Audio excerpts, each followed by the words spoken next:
सुरमापुर राज्य के एक छोटे से गांव में जीवन सादगी से भरा था। वही रहता था एक सच्चा किसान धनीराम।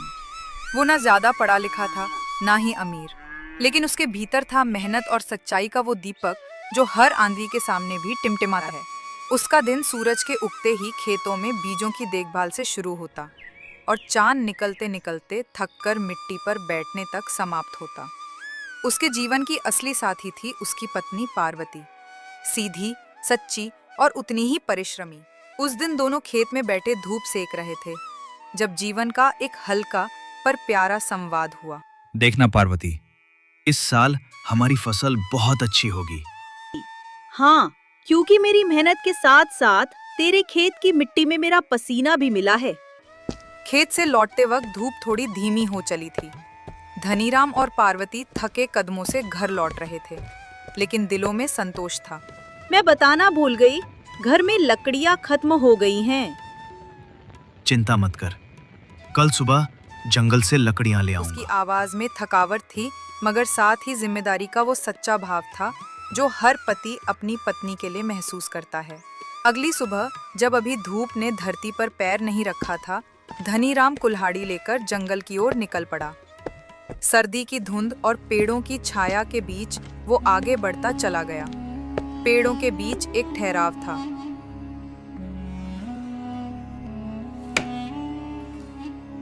तभी उसे एक कराह सुनाई दी, एक दर्द से भरी कराह। उसकी नजर एक झाड़ी की ओर गई। हे भगवान, ये बंदर तो घायल है, किसी जानवर ने हमला किया होगा। बंदर का शरीर कांप रहा था, उसके पंजे से खून बह रहा था और आंखें जैसे मदद की भीख मांग रही थी। धनीराम का दिल द्रवित हो उठा। उसने कुल्हाड़ी नीचे रख दी और उस मासूम प्राणी के पास बैठ गया। काश तू बोल सकता तो बता सकता कि तेरी तकलीफ कहाँ है। धनीराम जानता था कि इंसानों की तरह जानवर बोल नहीं सकते, लेकिन वो समझता था कि दर्द की भाषा हर प्राणी में एक सी होती है। कौन हो तुम और इस बंदर से क्या बातें कर रहे हो? प्रणाम साधु महाराज। उस साधु की आंखों में कुछ अलौकिक चमक थी। उसका चोला सफेद था और उसके चेहरे पर अजीब सी गहराई। धनीराम ने अपनी बात कह दी। साधु चुप रहे, फिर उन्होंने आंखें मूंद लीं और कुछ मंत्रों का उच्चारण किया। अचानक वहां रंगीन किरणें फैलीं और बंदर का घाव ठीक हो गया। फिर जैसे कोई चमत्कार हुआ, बंदर ने इंसानी आवाज में बोलना शुरू कर दिया। मेरे कंधे में बहुत दर्द हो रहा था। हाँ, अब अच्छा लग रहा है। धनीराम विस्मय से उस बंदर को देखने लगा। उसके लिए ये किसी चमत्कार से कम नहीं था। एक ऐसा जीव जो अब उसकी भाषा में बोल पा रहा था, उसकी पीड़ा साझा कर पा रहा था। अरे, तुम तो बिल्कुल मनुष्य की आवाज में बात कर रहे हो। ये कैसे संभव हुआ? जब साधु ने मंत्र पढ़ा ना, तब मुझे ऐसा लगा कि मेरे अंदर बात करने की शक्ति आ गई है। उस बंदर के मासूम आवाज में अब अपनापन झलकने लगा था। धनीराम के दिल में एक अजीब सा जुड़ाव पैदा हो गया। अच्छा, ये बताओ, तुम मेरे घर पे चलोगे? ओहो, अब तुमने मेरी जान बचाई है, तो अब तो मैं तुम्हारे साथ ही चिपक गया हूँ। दोनों की बातों में अब हंसी भी जुड़ गई थी। एक नया रिश्ता जो अभी अभी पनपा था, उसमें दोस्ती की मिठास शामिल हो चुकी थी। चलो ठीक है, मैं तुम्हें आज से भोलू कह के पुकारूंगा। हाँ, अच्छा नाम है। चलो चलो घर चलते हैं। जब धनीराम भोलू को लेकर घर पहुंचा,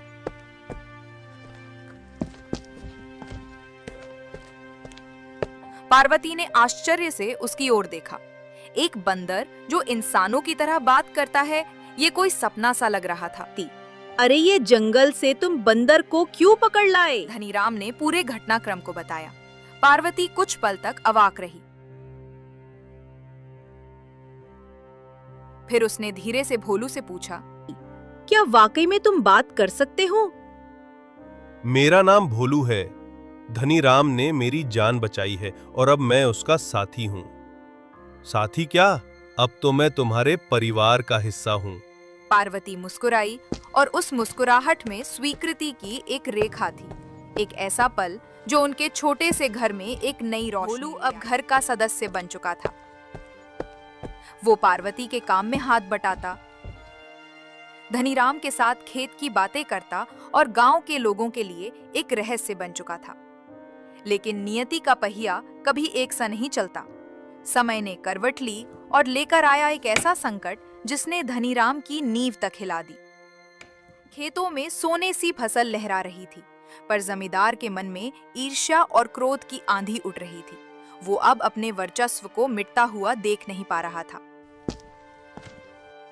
अगली सुबह सूरज कुछ अलग सा उगा। शांति थी, लेकिन उसमें तूफान की आहट थी।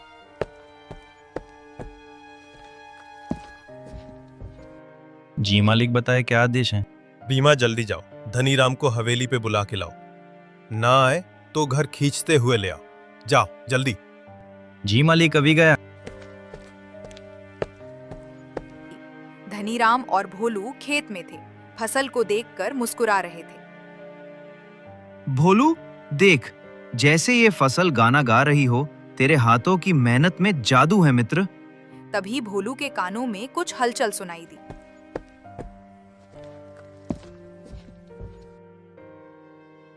ये धनीराम, तुमको मालिक ने हवेली पर बुलाया है, जल्दी चलो।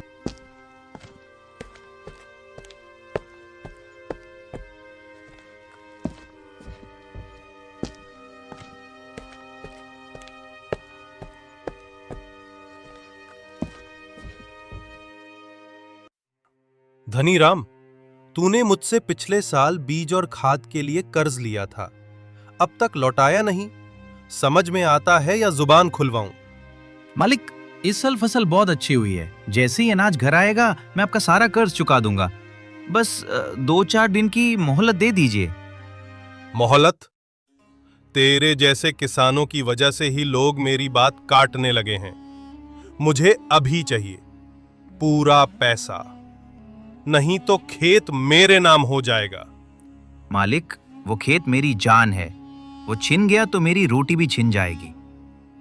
अब तेरी जिंदगी और जमीन दोनों मेरी मुट्ठी में हैं। जा सोच ले, या तो पैसा दे या खेत छोड़। धनीराम का चेहरा उतर गया।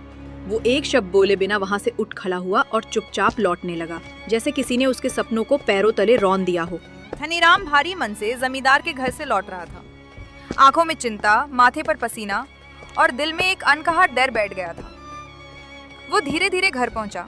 दरवाजे पर भोलू ने उसे देखा, लेकिन धनीराम चुपचाप अंदर चला गया। जब वो घर लौटा, पार्वती ने उसका उतरा हुआ चेहरा देख लिया। कुछ बोले बिना ऐसे लौट आए, क्या बात है? पार्वती, आज जमींदार ने बुलाया था। क्या कहा उसने? याद है ना, पिछले साल जब बारिश नहीं हुई थी तो बीज और खाद के लिए जमींदार से कर्ज लिया था। अब वो कह रहा है या तो अभी कर्ज चुकाओ या खेत उसके हवाले कर दो। क्या? पर हमारी फसल तो बस कटने ही वाली है। 2-3 दिन और फिर सब चुका देंगे। मैंने यही कहा, लेकिन वो नहीं माना। बोला अभी दो, वरना खेत चला जाएगा।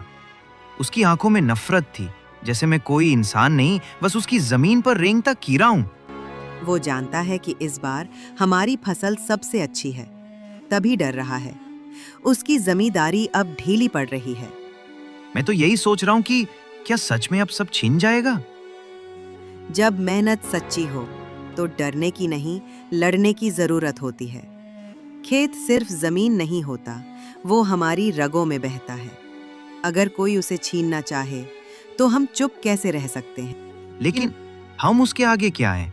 वो तो पूरे गांव को डराता है। क्या वो भगवान से बड़ा है?